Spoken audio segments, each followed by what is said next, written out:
Apa pentingnya bikin maulid? Kalau ada orang ngomong, apa pentingnya bikin maulid?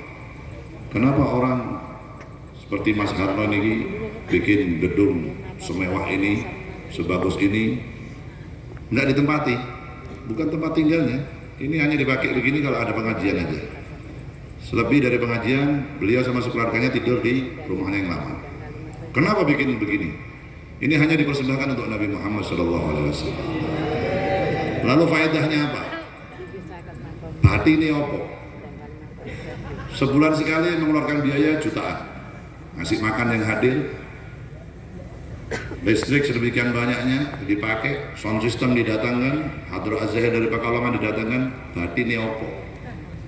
Kenapa ada orang rela mengorbankan hartanya, mengorbankan waktunya, mengorbankan urusannya, tinggal urusannya hanya untuk bikin maulid seperti ini? Manfaatnya apa? Nah, ada yang bertanya begitu. Besok tanggal 30 Oktober di Pekalongan, Habib Lutfi setiap tahun sekali bikin maulid akbar di Pekalongan. Bukan hanya ratusan juta, bermiliar-miliar beliau keluarkan untuk bikin maulidin Nabi. Miliaran dikeluarkan biaya. Acaranya 3 hari. Dalam rangka memeriahkan maulid Nabi, bikin bazar, bikin pasar murah, bikin pawai, bikin karnaval, bikin manakib, bikin nikah gratis. Setiap tahun, sing melu nikah nang Pekalongan ora usah bayar babar blas. Ditanggung karo Habib Lutfi, mas kawinnya, dapat hadiah dari gedung selawat. Batine opo? Nah, ada orang itu loh, manfaatnya apa? Itu kalau pakai logika nggak bisa. Orang kalau sudah cinta, orang kalau sudah mahabbah, itu nggak bisa pakai akal. Akalnya nggak bisa. Larinya kemana? Larinya begini. Nabi mengatakan begini dalam hadisnya, la yu'minu ahadukum hatta akuna ahabba ilayya min nafsihi wa waladihi wa walidihi wan nasi ajmain. Dawai Kanjeng Nabi, kamu tidak akan mencapai level sempurna imanmu, Islammu nggak bakal sempurna sebelum kamu bisa mencintai diriku, kata Nabi, melebihi cintamu terhadap dirimu, orang tuamu, anakmu, hartamu, dan apapun di dunia ini. Kalau kau sudah bisa cinta kepada aku, kata Nabi, melebihi itu semua, maka kau dikatakan mukmin yang sejati. Baru imanmu akan sempurna, baru Islammu akan sempurna. Tapi kalau kau belum bisa berkorban untukku, kata Nabi, jong aku ngaku mukmin, tidak bisa sempurna imannya. Jadi pentingnya maulid, pentingnya orang nyebut Nabi terus, pentingnya orang selalu memuji Nabi, pentingnya orang hadir di majelisnya Nabi apa? Supaya kamu tidak jauh dari rahmatnya Allah Subhanahu wa Ta'ala, supaya imanmu terjaga, supaya ibadahmu lebih baik, supaya kamu dekat dengan Nabi, supaya kamu diselamatkan dari neraka, supaya kamu meninggal husnul khotimah, supaya kamu lepas dari siksa kubur, supaya kamu selamat ketika melewati jembatan Shiratal Mustaqim. Ini gunanya maulid Nabi. Itu semua yang saya omongkan, meninggal husnul khotimah, nggak disiksa di kubur, lepas dari Shiratal Mustaqim, masuk surga, duduk sama Nabi, dibandingkan dengan harta yang kita keluarkan untuk Nabi, nggak ada apa-apanya. Seumur hidup kamu kerja, lalu dalam 1 hari kamu habiskan hasil kerjamu untuk membahagiakan Nabi Muhammad, tetap kamu akan beruntung di dunia ini. Imam Hasan Al-Basri, seorang ulama yang terkenal, beliau mengatakan, seandainya Allah memberikan saya emas sebesar gunung, berlian sebesar gunung, akan saya habiskan 2 gunung emas dan berlian itu untuk mengadakan maulidin Nabi Muhammad SAW. Itu Imam Hasan Al-Basri. Jadi kalau ada orang sekarang ngomong, baru duduk di maulid Nabi, dia nggak bisa berkorban, lumpuh sedelok 15 menit di maulid Nabi, wis bikin udut, keluar dari majelis maulid hanya mau bikin merokok. Berarti cintamu kepada Nabi kalah karo cintamu karo ala udud. Nah, itu silakan ditandani dewe. Kalau ada orang rela meninggalkan majelis maulid hanya untuk nonton Manchester United melawan Real Madrid, berarti cintamu terhadap nabimu kalah dengan cintamu terhadap sepak bola. Anta ma'aman ahbabta, kata Rasulullah, kamu di akhirat akan dikumpulkan dengan orang yang kau cintai. Berarti Anda akan duduk dengan Red Devil di akhirat. Red devil artinya setan merah. Silakan pilih temanmu di akhirat. Dunia ini, hidup di dunia gambaran hidupmu di akhirat.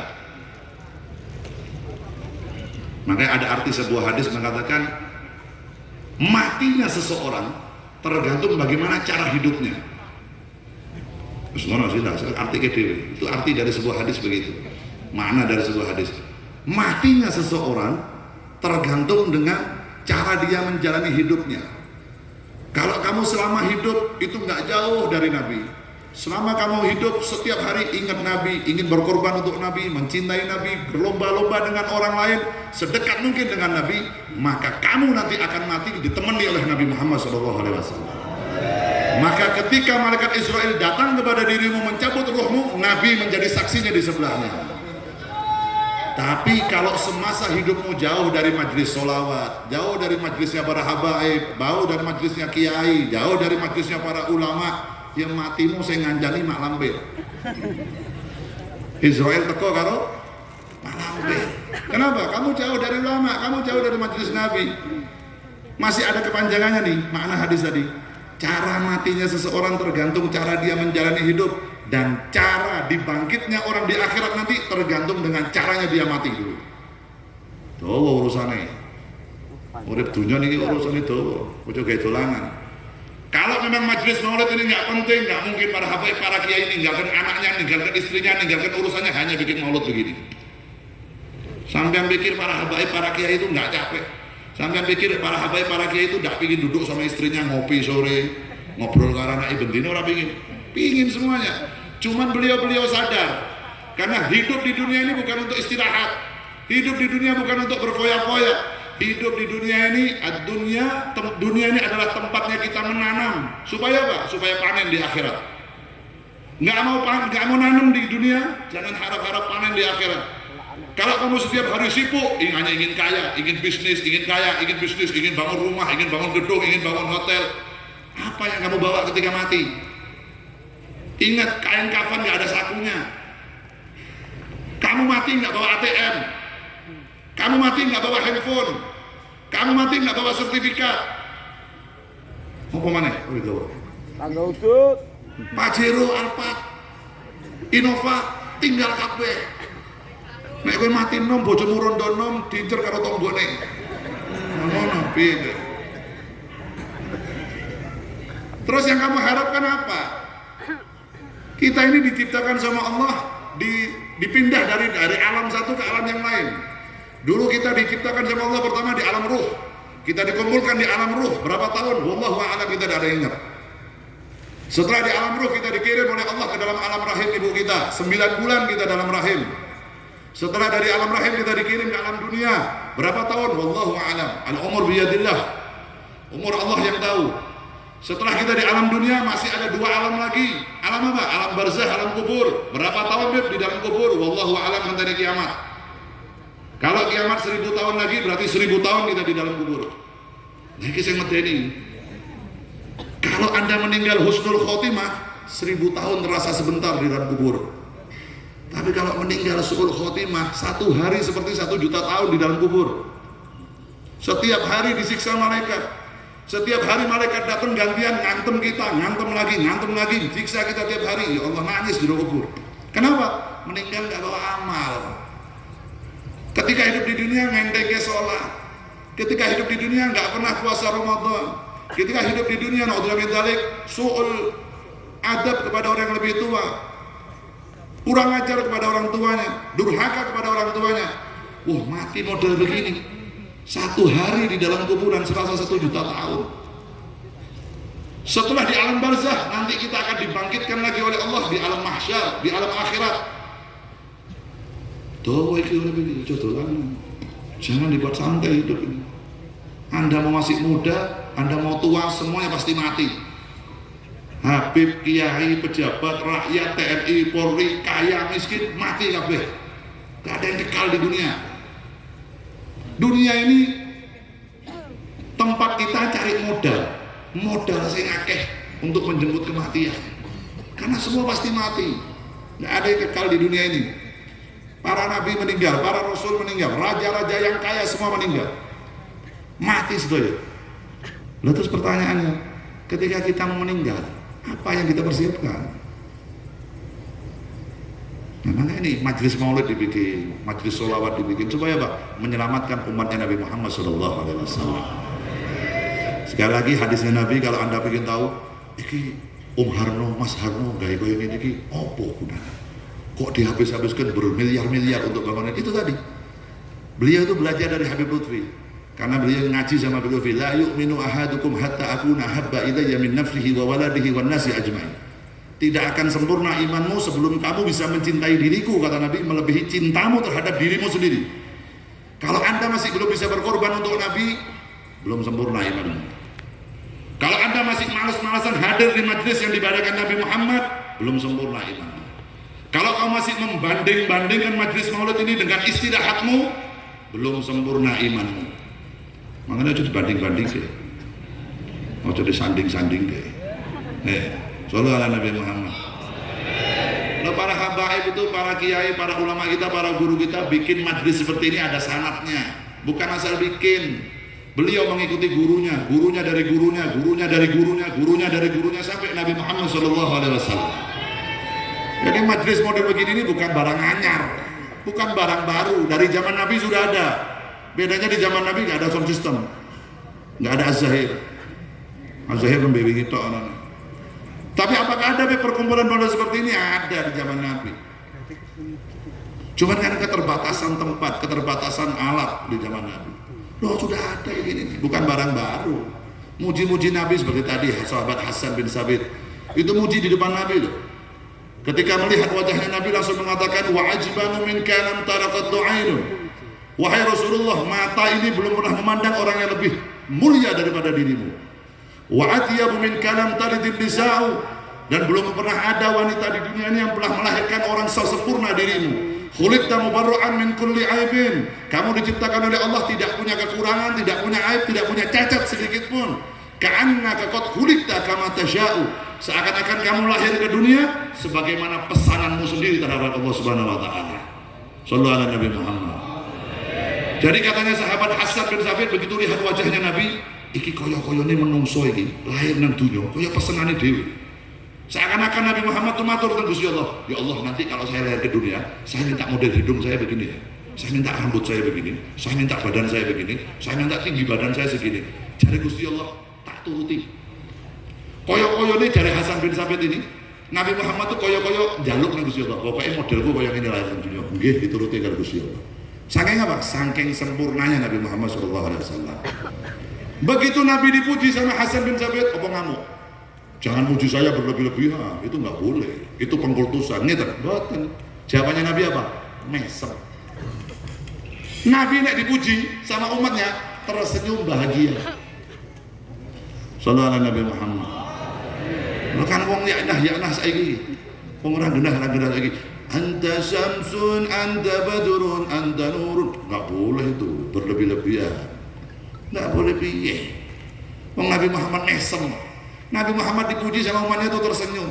Nabi Muhammad dipuji sama umatnya bahagia. Kalau Nabi Muhammad bahagia, Nabi Muhammad tersenyum, rahmat Allah turun ke dunia. Tapi kalau Nabi Muhammad nangis, Nabi Muhammad sedih, Nabi Muhammad kau sakiti, Allah juga merasa tersakiti, balak turun ke dunia. Tinggal pilih. Bagaimana orang dikategorikan yang menyakiti Nabi? Kalau kau bermaksiat, kau menyakiti Nabi. Kau durhaka kepada orang tuamu, kau menyakiti Nabi. Kau dengan sengaja ninggal puasa Ramadan, menyakiti Nabi Muhammad. Kamu memutus tali silaturahmi dengan saudaramu, menyakiti hati Nabi Muhammad. Karena amal perbuatan umat Nabi, mau jelek mau baik, setiap hari dilaporkan kepada Nabi Muhammad. Kalau umat ini bahagia, Nabi bahagia. Kalau umat ini baik, Nabi tersenyum. Tapi kalau umat ini dilaporkan oleh malaikat banyak maksiat kepada Allah Subhanahu wa taala, maka saat itu juga langsung Nabi sujud memohonkan ampun kepada Allah untuk umatnya. Di dalam kubur Nabi Muhammad masih belum lupa sama kita. Ketika hidup dulu Nabi Muhammad yang diingat kita, bukan anaknya, bukan istrinya, bukan keluarganya, ummati. Bahkan ketika Nabi Muhammad mau meninggal dunia, ketika malaikat Israel datang kepada Nabi mau mencabut ruhnya Nabi Muhammad, malaikat Israel apa? Nabi Muhammad manggil Jibril dulu. Kemana Jibril? Panggil Jibril, turun Jibril. Ya Jibril, ini malaikat Israel datang mau mencabut ruh saya. Aku ingin ngerti, ketika ruh dicabut itu rasanya kaya apa? Gawe Kanjeng Nabi. Maka malaikat Jibril ngomong apa? Kulo dereng mati-mati ya. Dereng ngerti rasane. Coba kowe takon Jibril, takon ke Nabi Musa. Terbang ke Nabi Musa, malaikat Jibril datang menghadap ruhnya Nabi Musa. Ya Nabi Allah Musa, saya diutus oleh kekasih Allah Nabi Muhammad SAW untuk bertanya kepada dirimu, bagaimana ketika rasanya kau dicabut oleh malaikat maut dulu, ruhnya seperti apa rasanya? Nabi Musa boten jawab, terus ngomong loro boten. Nabi Musa hanya mengangkat baju sebelah belakangnya dan menunjukkan kepada malaikat Israel dan malaikat Jibril. Apa yang dilihat malaikat Jibril? Gegere Kanjeng Nabi Musa ini. Itu seperti dicambuk dengan cambukan yang luar biasa, merah, membekas. Gegere Nabi Musa. Malaikat Jibril kata, niki napa Kanjeng Nabi Musa? Ini warna merah, bekas ketika malaikat Israel dulu mencabut ruhku, sampai sekarang masih berasa rasanya.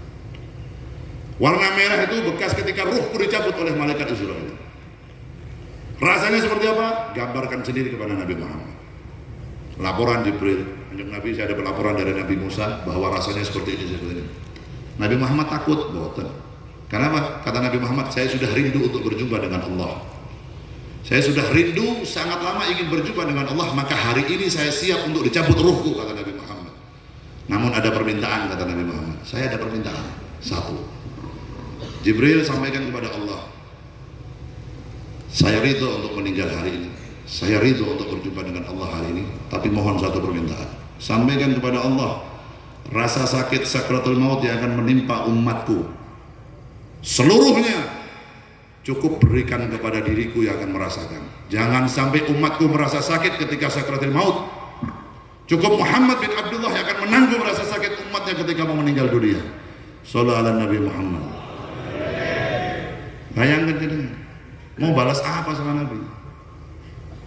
Sakratul maut jenengan ini ditanggung oleh Kanjeng Nabi Muhammad sallallahu alaihi wasallam. Mungkin bocah sholawat kon melu maulud rong jam wis geser kono geser ngene iki bubar jam piro. Emang setiap hari jenengan mauludan? Emang setiap hari yang Anda lakukan berapa ribu sholawat Anda baca tiap hari? Kok cuma datang di majelis sekali sudah ribut? Datang di majelis ini mau bubar jam berapa? Dari tadi kok sudah terus. Dari tadi baca maulud sudah jam 11 belum selesai. Beruntung orang yang datang di majelis sholawat pulang meninggal dunia husnul khotimah. Pun siap jenengan. Eleng nggih, sami karen kula. Saya ingin nikmati dunia nggih. Sami. Mungkin satu level panjang umur sedaya. Belum lagi yang kedua, ketika nanti manusia sudah dimeninggalkan oleh Allah dan dibangkitkan lagi di akhirat, pertama kali yang dibangkitkan Nabi Muhammad. Pertama kali yang dibangkitkan Nabi Muhammad, diberikan pakaian yang paling indah dari surga oleh Allah, dibawa oleh bidadari-bidadari yang tercantik, diberikan pada Nabi Muhammad. Begitu bangun Nabi Muhammad, dipegang tangannya oleh malaikat Jibril, Nabi Muhammad langsung yang ditanyakan apa? Bagaimana anak saya? Bagaimana istri saya? Enggak. Begitu bangun pertama kali Nabi Muhammad, langsung tanya kepada Jibril, kaifa ummati ya Jibril? Bagaimana nasib umatku ya Jibril? Bagaimana nasib umat saya yang ada di Pudak Payung, yang orang Semarang, yang orang Pekalongan, yang ada di Indonesia, yang ada di Eropa? Umat saya di neraka apa di surga? Jawabannya malaikat Jibril, bangun dulu wahai kekasihku, ini ada pakaian. Enggak mau saya. Saya tidak akan bangkit dari kubur sebelum saya mengetahui kabar umatku. Nabi Muhammad bangkit dari kubur yang diingat kita. Ini orang-orang yang tiap hari ya Nabi salam alaika, ya Rasul salam alaika, dengan singkatan bentitan itu pasti yang akan diingat oleh Nabi Muhammad SAW. Nabi Muhammad bangun dari kubur, bukan anaknya, bukan istrinya, bukan cucunya, bukan menantunya, bukan siapa yang diingat, kita yang diingat. Lah jenengan tangi terus yang diingat apa? Ape. Kita bangun tidur pertama kali sempat tidak baca doa? Alhamdulillahilladzi ahyana ba'da ma amatana wa la sempat baca? Ora. Meledak langsung belok kanan des. Ya. Insyaallah Anda akan bersama HP di akhirat nanti. Sallallahu Nabi Muhammad. Nah, oleh karenanya Kalau ada orang bertanya nih, Habib, para kiai, para ulama kok tiap hari bikin maulid. Kenapa? Karena beliau sadar. Beliau sadar dan beliau ini ingin umat ini tidak tersesat. Agar ingin umat ini diselamatkan oleh Allah dengan rahmatnya Nabi Muhammad SAW. Karena nggak ada rahmatnya Allah, cuma satu pintunya, Nabi Muhammad. Anda ingin sampai kepada Allah, nggak bisa lewat cara lain, hanya satu caranya, cari ridhonya Nabi Muhammad. Kalau kau diridhoi Nabi, kau dicintai sama Nabi, maka kau dimasukkan ke dalam surga dengan rahmatnya Allah Subhanahu wa Ta'ala. Nah itu makanya ini majlis sholawat, majlis maulid diadakan besar-besaran setiap hari, apalagi ini di bulan Rabiul Awal, di bulan kelahiran Nabi Muhammad. Setiap hari di musola-musola, di kampung-kampung, maulid tiba, maulid Simtud Duror, maulid berjanji, maulid burda, tiap hari dibaca, menggembirakan Nabi Muhammad SAW.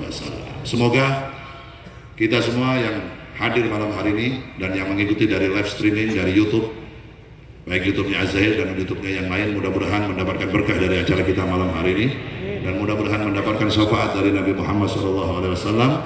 Diselamatkan diri kita, diselamatkan keluarga kita, diselamatkan anak-anak kita, diselamatkan dari maksiat, diselamatkan dari fitnah dunia, diselamatkan dari ajaran-ajaran yang tidak sesuai dengan ajaran Nabi Muhammad, diselamatkan dari berbagai macam penyakit, dijauhkan dari fitnah, dijauhkan dari bala oleh Allah Subhanahu wa Ta'ala berkat Nabi Muhammad SAW.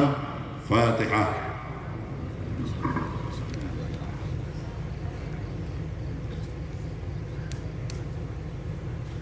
Radhalin.